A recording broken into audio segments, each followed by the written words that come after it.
안녕하십니까. 한사상을 확립한 최동환입니다.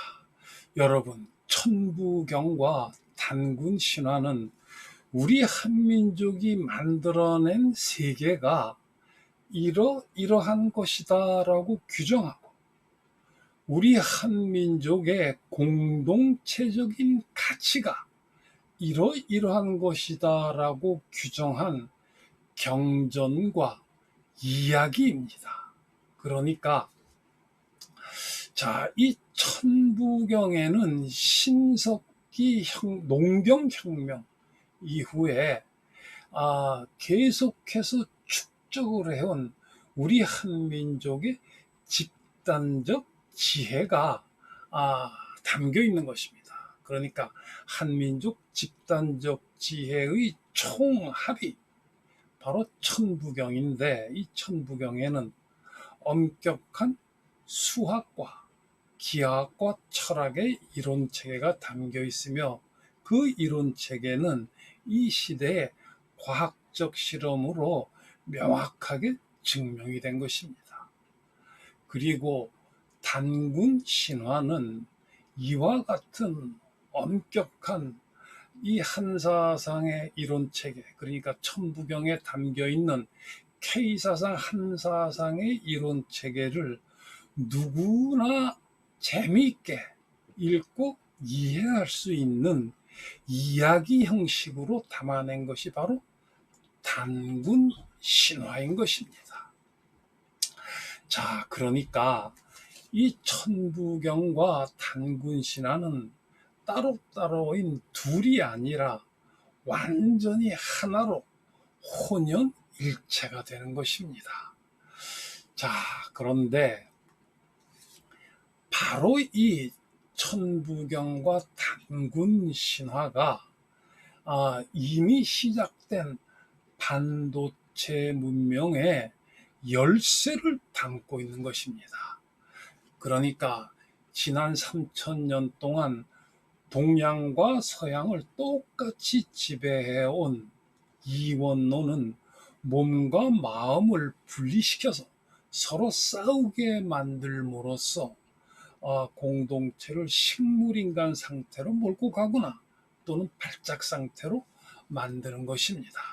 그런데 이 단군 신화와 이 천부경에 담겨 있는 K사상, 한사상은 머리가 몸과 마음을 자유자재로 움직임으로 해서 미련할 정도로 둔탁한 이 이원론으로 움직이는 기계 문명을 그야말로 스마트하고 빠른 속도와 강력한 힘을 부여하게 만드는 이 반도체 문명의 근본 원리가 되는 것입니다. 그럼 강의를 시작합니다. 여러분, 우리 인간이 살아가고 있는 이 대자연, 그러니까 저 위에 하늘과 이 아래 땅은 때로는 천둥과 번개가 몰아치면서 폭우가 쏟아지고, 또는 그 엄동설한 엄청나게 추우면서 폭설이 쏟아지고, 또 어떤 때는 가뭄이 닥쳐서 이 인간이 땅 위에 살아가면서 완전히 이 대자연의 힘에 압도가 되어서 좌절하고 당혹스러움을 느끼면서 우리 인간이 참으로 무력하고 왜소하다는 사실을 인정하지 않을 수 없게 됩니다. 그러나 우리 한민족은 신석기 농경혁명과 함께 이 하늘 아래 이 땅 위에서 농사를 지으면서 이 대자연을 이해하고 활용할 수 있는 그 척도를 가지는데 성공을 했습니다. 인간이 이 대자연, 그러니까 하늘과 땅과 함께 조화를 이루면서 살아갈 수 있는 그 척도를 만들어낸 것입니다. 그러니까 천지인이 하나가 될 수 있는 조화를 만들어낼 수 있는 그 능력을 가지게 된 것입니다. 바로 이것이 한사상입니다. 자, 우리 한민족은 이 한사상을 천부경 3일신고 366사라고 하는 경전에 담아서 기하학과 수학과 철학의 이론 체계로 만들어내고, 또한 이 이론 체계를, 그리고 또 이 동북아 문명을 만들어낸 그 역사를 이야기로 담은 것이 단군 신화가 되는 것입니다. 자, 오늘 강의는 이 한사상의 이론 체계를 알기 쉽게 말을 하면 단군 신화고, 그것을 이론 체계로 담으면은 천부경이 된다라고 하는 사실을 확인해 봅시다. 그리고 그 이전에 기존의 동서양의 이원론, 그러니까 지난 3000년 동안 동서양을 지배해오던 그 이론론을 알아야 이 한사상의 이론 체계가 우수하다라고 하는 사실을 우리는 이해할 수 있을 것입니다. 그러니까 먼저 이 이원론을 간단하게나마 알아봅시다. 자, 우리가 살고 있는 이 시대, 그러니까 현대 문명을 이해하기 위해서는 서양 사상을 이해할 필요가 있고, 그 서양 사상 중에서 아리스토텔레스의 사상은 대단히 중요합니다. 그리고 그 아리스토텔레스의 그 여러 저작 중에서 정치학은 그 핵심입니다. 자, 아리스토텔레스의 정치학은 이렇게 말합니다. 생명이 있는 것은 혼과 몸으로 구성되는데 그 전자는 본성적으로 치자이고 후자는 피치자이다. 그러니까 아리스토텔레스는 혼과 몸의 이원론을 말하면서 혼은 지배자이고 몸은 피지배자다라고 하는 이원론의 틀을 제시를 하는 것입니다. 그리고 이것이 다른 모든 것에 적용이 됩니다. 자, 아리스토텔레스는 계속해서 이렇게 말합니다. 수컷은 본성적으로 더 우월하고 암컷은 열등하다. 그래서 수컷이 지배하고 암컷은 지배를 받는다. 그리고 이런 원칙은 인간관계 전반에 적용되어야 한다. 그러니까 수컷인 남성은 우월하니까 지배자이고, 암컷인 여성은 열등하니까 피지배자가 된다. 따라서 우월한 남성이 열등한 여성을 지배한다라고 하는 남성과 여성 지배와 피지배의 이원론을 아리스토텔레스는 제시를 했는데, 이것이 인간관계 모든 면에 다 적용을 돼야 한다, 이렇게 말한 것입니다. 자, 우리 이 시대를 사는 한국인들은 조선시대 500년 동안 그 중화사상의 남존여비 사상에 대해서 모두가 다 분개하고 있습니다. 그런데 그 중화사상, 우리의 그 조선시대 중화사상의 남존여비 사상보다 훨씬 더 지독한 남존여비 사상이 이 현대 문명의 중심인 아리스토텔레스의 사상, 그 중에서도 정치학에 이렇게 명문화되어서 나타나고 있는 것입니다. 자, 아리스토텔레스는 또 이렇게 말합니다. 말하자면 몸을 사용하는 것을 업으로 삼되 그럴 경우 최상의 성과를 올릴 수 있는 인간들은 모두 본성적으로 노예이며 이들은 모두 앞서 말한 원칙에 따라 주인의 지배를 받는 편이 더 낫다. 이 말은 무슨 말입니까?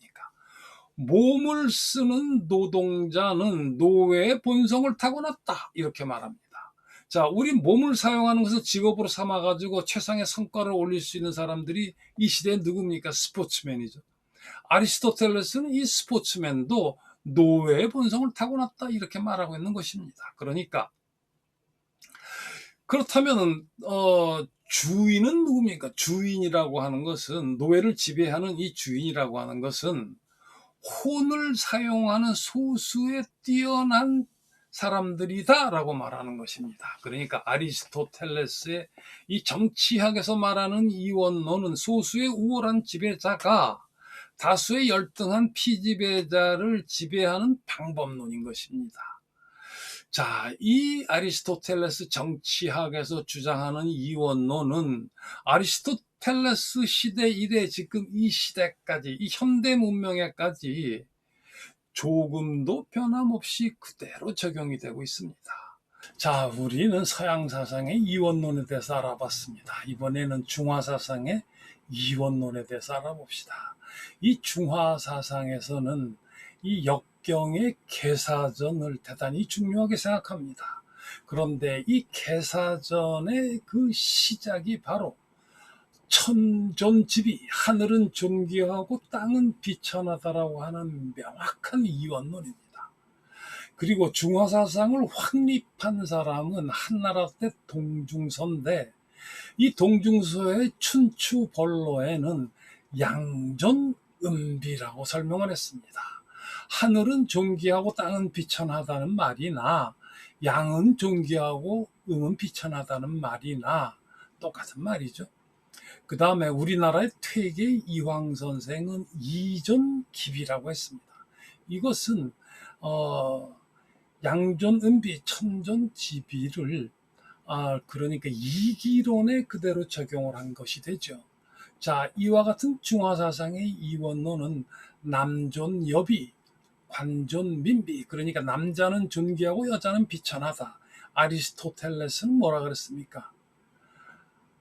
암컷은 열등하고 수컷은 우월하다. 이 내용이나 남자는 존귀하고 여자는 비천하다는 내용이나 다를 게 하나도 없죠. 너무나 똑같은 내용이 나왔습니다. 그 다음에 관존민비, 국가 관리는 존귀하고 백성은 비천하다. 주인은 존귀하고 노예는 비천하다. 뭐 비슷한 내용이죠. 자, 그래서 이 중화사상의 수직적 계급구조의 이원론은 하늘과 땅, 양과 이와 기, 이 이원론으로 갈라지게 되는 것입니다. 그러니까 이 이원론의 또 근거는 뭐냐? 인도의 리그베다라고 하는 경전입니다. 리그베다에는 그 내용의 핵심이 존귀한 주인인 아리안족이 비천한 노예인 드라비다족을 지배한다. 주인은 아리안족이고 노예는 드라비다족인데 주인인 아리안족이 노예인 드라비다족을 지배하는 건 당연하다. 주로 이런 내용이 담겨 있죠. 그러니까 인도, 서양, 중국의 중화사상 똑같은 이원론을 얘기를 하고 있는 것입니다. 그러니까 이 이원론 아무리 뒤집어도 똑같은 이원론이 돼서 여기서 탈출할 길은 없는 겁니다. 유일한 방법은 바로 우리 K사상, 한사상인 것입니다. 이제 우리는 간단하게나마 현대 문명의 그 바탕이 되는 서양 사상의 아리스토텔레스의 이원론에 대해서 살펴봤습니다. 그리고 중화 사상의 이원론, 그리고 인도 사상의 이원론에 대해서 잠깐 살펴봤습니다. 자, 이 모든 이원론은 모두 다 그러니까 하늘과 땅, 마음과 몸, 남성과 여성 등등을 둘로 갈라서 찢어서 서로 싸우게 만들므로 해서 그 공동체가 발휘할 수 있는 힘, 그리고 그 속도를 파괴해서 식물 인간 상태로 만드는 원리였습니다. 그러나 자, 우리 한민족의 단군 신화 그리고 천부경은 이 하늘과 땅, 마음과 몸, 그리고 남성과 여성 등등 모두를 수평적인 평등 관계를 만들어서 서로 소통하고 통합하는 이론 체계를 담고 있는 것입니다. 바로 이것이 K사상, 한사상의 그 시작이 되는 개벽의 상태입니다. 이 개벽의 상태로 시작해서 한사상의 전체 과정이 만들어지게 되는 것입니다. 자, 이 단군 신화와 천부경은 모두가 다 그 설명하려면 아주 방대한 분량으로 아주 오랜 기간, 긴 시간을 통해서 설명할 수 있습니다. 자, 그러나 이 강의에서는 간단하게 그 중에서 개벽에 대한 내용, 그 개벽에 대한 내용 중에서도 간단한 내용을 골라서 간단하게 설명을 하겠습니다. 그런데 이 간단한 내용만으로도, 이 개벽 상태만으로도 지난 3000년 동안 동서양의 모든 이원론, 그러니까 중화사상, 서양사상, 인도사상의 이원론을 완벽하게 극복한다는 그 사실이 대단히 중요한 것입니다. 자, 이제 단군 신화가 어떻게 이원론을 극복하는가 하는 걸 살펴봅시다. 단군 신화에서 그 이원론을 극복하는 그 핵심이 개벽인데, 그 개벽의 내용은 이렇게 이야기로 설명합니다. 그러니까 웅녀님께서 신단수 밑에서 아이 갖기를 축원했다.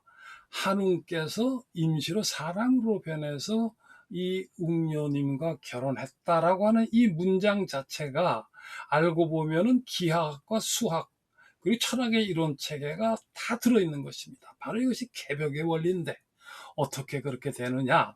자, 그 원리는 바로 천부경을 통해서 설명이 되는 겁니다. 자, 천부경을 살펴봅시다. 그러니까 천부경의 네 글자 일적십거는 한 단국에서 10글자 일적이 음립 십거의 양작으로 설명되었다라고 제가 설명을 했습니다. 자, 일적이 음립을 했더니 이렇게 검은 점 45개, 십거의 양작을 했더니 이렇게 흰점 55개가 나타났습니다. 총 합이 100이 되는데 이 100개의 점이 모여서 하나가 되는 겁니다. 이 기하학의 시작은 점이죠. 이 점과 점이 연결되는 것이 선이고 선과 선이 연결되는 것이 면입니다. 자, 여기서 우리 이 K사상 한사상은 100개의 점이 한 단위가 되는데 그 100개의 점에서 그 점과 점이 어떻게 연결이 되느냐에는 수없이 많은 경우의 수가 있습니다. 그 수없이 많은 경우의 수 중에서 결정적인 의미를 가지는 것을 찾아내는 것이 바로 K사상, 한사상이 되는 것이고 그 내용이 바로 단군 신화에 담겨 있다. 자, 그러니까 일적 십거에서 십거의 양작을 했더니 흰점 55개가 됐고 일적이 음립을 했더니 검은 점 45가 되었다. 이 흰점 55는 하늘의 원리인 하도의 원리, 하도는 55수로 이루어져 있죠. 또 낙서는 45수, 그러니까 검은 점은 45개의 점으로 되어 있습니다. 이 45개의 점이 낙서의 수 45가 되는 것이죠. 또 검은 것은 음이요 흰 것은 양이죠. 음과 양, 그 다음에 하도는 상생오행, 낙서는 상극오행이죠. 음양오행, 하도, 낙서 모든 원리가 바로 이 일적십거의 백수 100개의 점으로 설명이 되는 것입니다. 이 100개의 점과 점이 연결되면서 만들어내는 경우의 수, 거기에서 하도 낙서가 나오는데, 자, 이 하늘의 원리 55 중에서 하늘인 한웅님은 45개의 점이고 땅인 웅녀님은 45개의 점이 되는데 이 하늘과 땅 45와 45를 연결시켜주는 이 중간의 신단수가 바로 이 10개의 점이 되는 겁니다. 자, 이 10개의 점이 바로 신단수로서 하늘과 땅을 소통하고 하나로 통합시켜주는 역할을 하는 것입니다. 그러니까 이 서양 문명, 서양 사상, 그리고 인도 사상, 그리고 중화 사상에는 이 신단수, 단군 신화에 얘기하는 신단수의 역할을 하는 이 소통과 통합을 하는 그 영역이 전혀 없는데 단군 신화에서 딱 하고 나타나고 우리 천부경에서 그 신단수가 10이라고 하는 숫자, 그러니까 10개의 점이 이어지면서 하나의 선이 되죠. 그 10개의 점이 이어지면서 신단수, 소통과 통합을 얘기를 하는 것입니다. 이것은 지난 3000년 동안 동서양에 전혀 없던 개념을 이 신단수가 설명하고 있다. 그리고 하늘과 땅, 한웅과 웅녀님은 수직적인 지배와 피지배가 전혀 아니라 수평적 평등 관계에서 서로 신단수에 의해서 소통하고 하나로 통합이 된다. 바로 이것이 개벽의 원리인 것이고, 바로 이 개벽의 원리가 반도체 문명을 여는 개벽을 만들어내는 것입니다. 오늘 강의는 단군 신화와 천부경에서 지난 3000년 동안 동서양에서 설명할 수 없었던 하늘과 땅, 마음과 몸, 남성과 여성 등등을 하나로 소통하고 통합하는 개벽의 원리에 대해서 설명했습니다. 다음 시간에는 머리가 몸과 마음을 자유자재로 움직이는 개천의 원리를 단군 신화와 천부경에서 찾아서 설명을 해보도록 하겠습니다. 자, 오늘 강의 여기서 마칩니다. 이 강의는 계속 이어집니다. 최동환의 한사상 TV 반도체 문명과 동북아 천하대란 본문 제11강 단군 신화와 천부경이 반도체 문명의 개벽을 연다. 강의를 마치겠습니다.